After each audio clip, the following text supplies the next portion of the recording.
નમસ્કાર મિત્રો, હું મહેન્દ્રસિંહ પડિયા એમ પ્લસ ઓવરસીઝ અને મેકિંગ ડોક્ટર ઓર્ગેનાઇઝેશન તરફથી આજે કાઠમંડુની વિઝિટ કરવા માટે આવ્યો છું અને આપણા જે પેરેન્ટ્સ છે એમને પણ સાથે લઈને અહીંયા છું. આપણો જે જૂનો સ્ટુડન્ટ એને મૂકવા પણ હું આવ્યો હતો ત્યારે તમે જૂનું ઇન્ટરવ્યુ જોયું હતું. આજે 1 વર્ષ પછી આજે એનું જે પહેલું વર્ષ પૂરું થવા ઉપર આવ્યું છે ત્યારે પાછા આપણે સાહિલભાઈને આજે મળવા આવ્યા છે.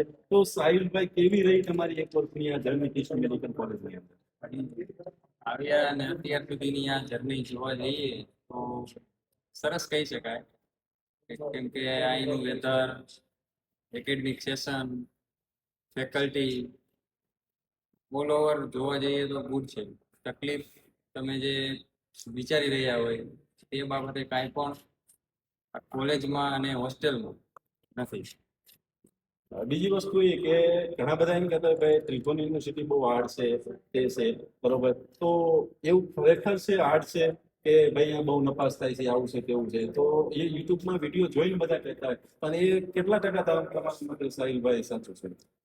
વાત કરીએ તો એ તો આપણા ઉપર પણ ડિપેન્ડ કરે. આપણે અહીંયા ભણવા આવ્યા છીએ, આપણું કામ ભણવાનું જ છે. ભણશો, રેગ્યુલર તમે અટેન્ડ કરો ક્લાસ, રેગ્યુલર વાંચો, કાંઈ પણ અશક્ય છે જ નહીં. હા, બરોબર. ત્રીજી વસ્તુ એ સાહિલભાઈ કે તમને અહીંયાનું કલ્ચર નેપાળનું કેવું લાગ્યું? આપણે મેઇન તો ગુજરાતી લોકો ને આપણે દીકરા દીકરીઓની સેફટી જોતા, અને છોકરા છોકરીઓની સેફટી બાબતમાં સાહિલ 1 વર્ષ પૂરું થઈ ગયું તો તારા મંતવ્ય મુજબ આપણા બાળકોની સેફટી માટે અહીંયા કને કેવું રહે છે? સેફટીમાં ગુડ છે, કેમ કે હોસ્ટેલમાં નિયમ છે કે રાત્રે 8 વાગ્યા પછી ગેટ બંધ થઈ જાય, એટલે તમારે કમ્પલસરી હોસ્ટેલમાં તમારી અટેન્ડન્સ દેવી જ પડે.